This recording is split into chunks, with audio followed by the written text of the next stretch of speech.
என்கிட்ட லம்சமான அமௌண்ட் இருக்கு. நான் இன்வெஸ்ட்மென்ட் பண்ணணும் அப்படின்ற இந்த ஐடியால இருக்கேன். ஆனா, எனக்கு ஷேர் மார்க்கெட், ஸ்டாக் மார்க்கெட் இந்த மாதிரியான ரிஸ்க் எல்லாம் வேணாம். எனக்கு ரிஸ்க் கம்மியா எஃப்டில நான் இன்வெஸ்ட்மென்ட் பண்ற ரெடியா இருக்கேன். ஆனா, எஃப்டில என்ன இன்வெஸ்ட்மென்ட் பண்ண, எதுல இன்வெஸ்ட்மென்ட் பண்ண, எந்த பேங்க்ல எனக்கு அதிகமான ரிட்டர்ன்ஸ் தருவாங்க அப்படின்னு தெரியல அப்படின்னா, இந்த வீடியோ உங்களுக்காக தான்.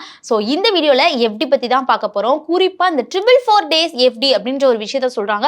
சோ அந்த எஃப்டில எவ்வளவு இன்ட்ரெஸ்ட், அப்புறம் இந்த 444 டேஸ் எஃப்டி அப்படின்னா என்ன, ஸோ எந்த பேங்க்ல அதில் அதிகமான இன்ட்ரெஸ்ட் தர்றாங்க, எவ்வளோ கிடைக்கும், எஸ்பிஐக்கும் மற்ற பிஎஸ்சி பேங்க்ஸுக்கும் என்ன மாதிரியான டிஃப்ரென்ஸில் இன்ட்ரெஸ்ட் தர்றாங்க அப்படின்ற எல்லா டீட்டெயில்ஸையுமே வந்து இந்த வீடியோவில் பார்க்கலாம் வாங்க. முதல்ல எஃப்டி அப்படின்னாலே வந்து நீங்கள் ஃபிக்ஸட் டெபாசிட், என்கிட்ட வந்து ஒரு லம்சமான அமௌண்ட் இருக்குது, நான் அதை சேஃபான ஒரு இடத்துல நான் வச்சிருக்கேன், அது மூலயமா எனக்கு கொஞ்சம் கொஞ்சமாக இன்ட்ரெஸ்ட் வந்தால் போதும், என்னோட அந்த ஒரு முழுசாக அந்த முதலீடு, அதாவது முழு பணமும் எனக்கு அப்படியே இருக்கணும். அதில் வந்து இந்த ஷேர் மார்க்கெட், ஸ்டாக் மார்க்கெட்லாம் போகிற மாதிரி மார்க்கெட் கிராஷ் ஆச்சு அப்படின்னா என்னோட அமௌண்ட் வந்து இறங்கும், அதே மாதிரி மார்க்கெட்டில் நல்ல ஒரு ரேலி ஆச்சு அப்படின்னா என்னோட அமௌண்ட் வந்து மேலே போகும் அப்படின்லாம் எதுவுமே வேணாம். நான் போட்ட அமௌண்ட் அது பாட்டுக்கு இருக்கட்டும், எனக்கு வந்து இன்ட்ரெஸ்ட் மட்டும் வந்தால் போதும் அப்படின்ற மாதிரி நினச்சிங்க அப்படின்னா நீங்கள் எஃப்டியை சூஸ் பண்ணுறது ஒரு பெட்டர் ஆப்ஷன்.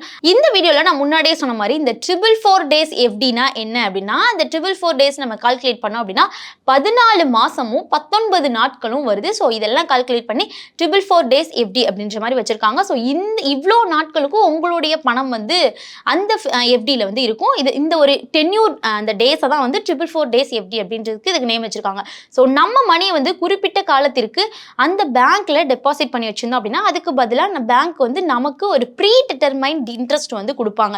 அதனால மார்க்கெட் வந்து ஏறினாலும் சரி இறங்கினாலும் சரி அந்த மாதிரியான ஒரு அந்த அன்சர்டனிட்டி வந்து பயம் இல்லாமல், ஒரு பேனிக் இல்லாமல் நம்ம எஃப்டியில் இன்வெஸ்ட்மெண்ட் பண்ணணும் அப்படின்ற அந்த சிச்சுவேஷனில் இன்ட்ரெஸ்ட் ரேட் பேசிஸில் நம்மளுக்கு வந்து ரிட்டர்ன்ஸ் கிடைக்கும் இந்த ஒரு எஃப்டியில். ஆனால் எஃப்டிக்கும் சில கண்டிஷன்ஸ் இருக்குது. குறிப்பாக அந்த ப்ரீ மெச்சூர் வித்ட்ரால் பண்ணுறப்போ டேக்ஸும் இருக்குது, டிடிஎஸும் இருக்குது. இதெல்லாம் வந்து கவனிக்க வேண்டிய ஒரு முக்கியமான விஷயம் அப்படின்னே சொல்லலாம். எஃப்டியில் நீங்கள் போடுறீங்க அப்படின்னா டேக்ஸும் டிடிஎஸும் வந்து எவ்வளோ வரும் அப்படின்றத கால்குலேட் பண்ணணும். அட் த சேம் டைம் வந்து இதெல்லாம் இருக்குது அப்படின்றத வந்து ஃபஸ்ட்டு தெரிஞ்சுக்கணும். ஸோ இப்போ வந்து முக்கியமான விஷயத்துக்கு வருவோம். இந்த 444 டே உடைய அந்த எஃப்டியில் எந்தெந்த பேங்க்லாம் வந்து அதிகமான இன்ட்ரெஸ்ட் தருவாங்க அப்படின்னு பார்த்தோம் அப்படின்னா, ஃபர்ஸ்ட் எந்த பிஎஸ்சி பேங்க் அதிக இன்ட்ரெஸ்ட் அப்படின்றத பார்த்துருவோம். அதிகமான இன்ட்ரெஸ்ட் தரக்கூடிய ஒரு பேங்க் அப்படின்னா நம்மளுடைய சென்ட்ரல் பேங்க் ஆஃப் இந்தியா தான். ஸோ இங்கே ஜென்ரல் கஸ்டமர்ஸ்க்கு 6.7% வரையும், அதாவது 6.75% வரையும் இன்ட்ரெஸ்ட் ரேட் வந்து குறிப்பிட்டிருக்காங்க. அதுக்கு வந்து அதாவது நீங்கள் வந்து 5 லட்சம் எஃப்டி போட்டிருந்தீங்க அப்படின்னா இந்த எஃப்டியில் 444 டேஸில் வந்து நீங்கள் 5 lakhs வரையும் இன்வெஸ்ட்மெண்ட் பண்ணியிருந்தீங்க அப்படின்னா கிட்டத்தட்ட 42,416 ரூபாய் இன்ட்ரெஸ்ட் கிடைக்கும் அப்படின்ற மாதிரி கால்குலேட் பண்ணி சொல்லியிருக்காங்க. ஸோ இதை பேஸ் பண்ணி பார்த்தோம் அப்படின்னா நம்மளுடைய மெச்சூரிட்டி அமௌண்ட்டு சுமார் 5,42,416 ரூபாய் வந்து மொத்தமாக நம்மளுக்கு கிடைக்கும். ஸோ அதாவது 5 லட்சம் முதலீடு பண்ணீங்க அப்படின்னா 444 நாளைக்கு சுமார் 42,000 உங்களுக்கு வந்து இன்ட்ரெஸ்ட் கிடைக்குது சென்ட்ரல் பேங்க் ஆஃப் இந்தியாவில். ஸோ சென்ட்ரல் பேங்க்கில் மட்டும் கிடையாது, இன்னும் நிறைய பேங்க்கில் வந்து இன்ட்ரெஸ்ட் ரேட் நம்ம என்ன அப்படின்றத பார்த்துருவோம். ஃபர்ஸ்ட் வந்து இந்த பஞ்சாப் நேஷனல் பேங்க், அதுக்கப்புறம் இந்தியன் ஓவர்சீஸ் பேங்க், இந்த 2 பேங்க்லையும் 444 டேஸ் எஃப்டிக்கு 6.60% வரையும் இன்ட்ரெஸ்ட் வந்து கொடுக்குறாங்க. 5 லட்சம் முதலீடுக்கு மெச்சூரிட்டி அமௌண்ட் பார்த்தோம் அப்படின்னா 41,443 ரூபாய் தான். அங்கே 42,416 ரூபாய் சென்ட்ரல் பேங்க் ஆஃப் இந்தியா. இந்த 2 பேங்க்ல எவ்வளோ கொடுக்குறாங்க அப்படின்னா 41,443 ரூபாய். ஸோ மொத்தமாக அவங்களுடைய மெச்சூரிட்டி அமௌண்ட்டோட சேர்த்து எவ்வளோ வரும் அப்படின்னா 5,41,443 ரூபாய் வருது. அதே மாதிரி கனரா பேங்க் எடுத்துக்கிட்டோம் அப்படின்னா அதில் வந்து இந்த மாதிரி 444 டேஸோடைய எஃப்டிக்கு எவ்வளோ இன்ட்ரெஸ்ட் அப்படின்னா 6.50% வரையும் கொடுக்குறாங்க. 5 லட்சத்துக்கு வந்து இன்ட்ரெஸ்ட் எவ்வளோ அப்படின்னா 40,795. ஸோ மொத்தமாக உங்களுடைய மெச்சூரிட்டி அமௌண்ட்டெல்லாம் சேர்த்து பார்த்தோம் அப்படின்னா 5,40,795 ரூபாய். நெக்ஸ்ட் ஸ்டேட் பேங்க் ஆஃப் இந்தியாலையும் பேங்க் ஆஃப் பரோடா, இந்த 2 பேங்க்லையுமே 6.45% வரை இன்ட்ரெஸ்ட் கிடைக்கிறாங்க. அதாவது இன்ட்ரெஸ்ட் ரேட் 5 லட்சத்துக்கு 40,472 ரூபாய். மொத்தமாக மெச்சூரிட்டி அமௌண்ட்லாம் வந்து சேர்த்து பார்த்தோம்னா 5,40,472 ரூபாய் வந்து மொத்தமாக கிடைக்குது. ஸோ அதனால ரேட் கம்பேர் பண்ணால் நம்மளுடைய சென்ட்ரல் பேங்க் ஆஃப் இந்தியா தான் இந்த லிஸ்ட்டில் வந்து ஃபர்ஸ்ட் பிளேஸில் இருக்குது அப்படின்னே சொல்லலாம். நெக்ஸ்ட் வந்து பஞ்சாப் நேஷனல் பேங்க்கும் ஓவர்சீஸ் பேங்க்கும் கிட்டத்தட்ட வந்து 6.60% வரையும் கொடுக்குறாங்க. ஸோ இன்ட்ரெஸ்ட் ரேட்டை பொறுத்த வரையும் டிஃப்ரென்ஸ் வந்து ரொம்ப பெருசான்னு கேட்டோம் அப்படின்னா ரொம்ப அவ்வளோலாம் பெருசாக நம்ம கம்பேர் பண்ணோம் அப்படின்னா சென்ட்ரல் பேங்க் ஆஃப் இந்தியா 6.75% கொடுக்குறாங்க, எஸ்பிஐ வந்து 6.45% வரையும் கொடுக்குறாங்க. டிஃப்ரென்ஸ் பார்த்தோம் அப்படின்னா 0.30% வரையும் அந்த பாயிண்ட் அளவில் தான் வந்து டிஃப்ரென்ஸ் இருக்குது. ஸோ 5 லட்சம் நம்ம ஒரு எக்ஸாம்பிளுக்கு 5 lakhs வரை நம்ம இன்வெஸ்ட்மெண்ட் பண்ணோம் அப்படின்னா இந்த டிஃப்ரென்ஸ் ரீசன்னால கிடைக்கிற அந்த மெச்சூரிட்டி அமௌண்ட்லையும் ஒரு பெரிய கேப் இல்லை அப்படின்ற மாதிரி தான் தெரியுது. அதனால எஃப்டி அப்படின்னு நீங்கள் சூஸ் பண்ணுறப்போ இன்ட்ரெஸ்ட் ரேட் மட்டும் பார்த்து நீங்கள் வந்து முடிவெடுக்க வேணாம். நீங்கள் ஏற்கனவே அக்கௌண்ட் வச்சுருந்தீங்க அப்படின்னா உங்களுடைய பேங்க்கில் ஆன்லைன் எஃப்டி ஃபெசிலிட்டி, அதே மாதிரி ப்ரீ மெச்சூர் வித்ட்ராலுடைய அந்த ரூல்ஸ் என்ன, சர்வீஸ் அண்ட் மற்ற டேர்ம்ஸ் அண்ட் கண்டிஷன் என்ன அப்படின்றத நீங்கள் பார்த்துட்டு நீங்கள் அப்படின்ற ஒரு டிசிஷன் எடுத்துக்கோங்க. ஸோ நெக்ஸ்ட் வந்து சீனியர் சிட்டிசன்ஸ்க்கு இதில் ஏதாவது பெனிஃபிட் இருக்கா, இதில் ஏதாவது இம்பாக்ட் இருக்கா அப்படின்னா பல பேங்க்ஸில் சீனியர் சிட்டிசன்ஸ்க்கு ரெகுலர் கஸ்டமரை விட கூடுதலாக இன்ட்ரெஸ்ட் ரேட் கொடுக்குறாங்க. அதனால் நீங்கள் சீனியர் சிட்டிசன் கேட்டகரியில் இருந்தீங்க அப்படின்னா இந்த ரெகுலர் எஃப்டி ரேட்டை மட்டும் பார்க்காம அந்த பேங்க்கில் சீனியர் சிட்டிசனுக்குன்னு ரேட் வந்து ஸ்பெஷலாக அதாவது ரேட் இருக்கா அப்படின்றத செக் பண்ணிக்கோங்க. கண்டிப்பான முறையில் பல பேங்க்ஸில் இருக்குது.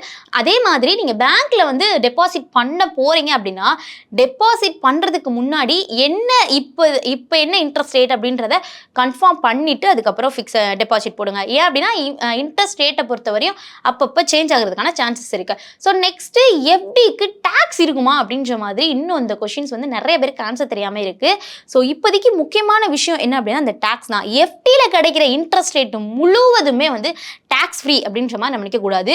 அப்படி கிடையவும் கிடையாது. உங்களுடைய applicable income tax rules and அந்த டோட்டல் இன்கம் பேஸ் பண்ணி தான் எஃப்டியோட இன்ட்ரெஸ்ட் டேக்ஸபிளா இல்லை டேக்ஸ் ஃப்ரீயா அப்படின்றது தெரியும். பேங்க் வந்து சில சிச்சுவேஷனில் டிடிஎஸை டெடிக்ட் பண்ணலாம். அதனால 42,000 இன்ட்ரெஸ்ட் கிடைக்கும் அப்படின்றத மட்டும் பார்க்காம, அதாவது ஜஸ்ட் 5 lakhsக்கு நம்ம வந்து 42,000 41,000 வந்து நம்மளுக்கு இன்ட்ரெஸ்ட் கிடைக்குது அப்படின்றத மட்டும் பார்க்காம டேக்ஸ் கழிச்சதுக்கு அப்புறம் உங்களுக்கு கிடைக்கிற அந்த எஃபெக்டிவ் ரிட்டர்ன் எவ்வளோ அப்படின்றத முழுசாக எவ்வளோ கிடைக்குது அப்படின்றதையும் கன்சிடர் பண்ணணும். ஸோ ப்ரீ மெச்சூர் நீங்கள் வித்ட்ரால் பண்ணீங்க, ப்ரீ மெச்சூர் வித்ட்ரால் பண்ண போகிறீங்க அப்படின்னா இது வந்து ரொம்ப முக்கியமான விஷயம். நீங்கள் வந்து இந்த ஒரு விஷயத்த முக்கியமாக கவனிக்கணும்.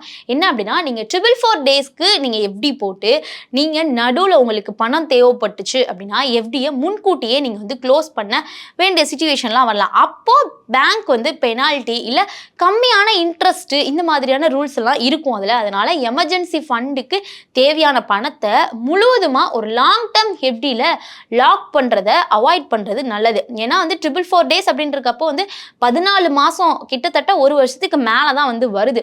ஸோ உங்களுக்கு எவ்வளோ நாட்களுக்குள்ளே அந்த எமர்ஜென்சி ஃபண்ட்லாம் தேவைப்படுமோ அதுக்குள்ளேயே நீங்கள் வந்து எடுத்து வச்சுக்கிறது நல்லது.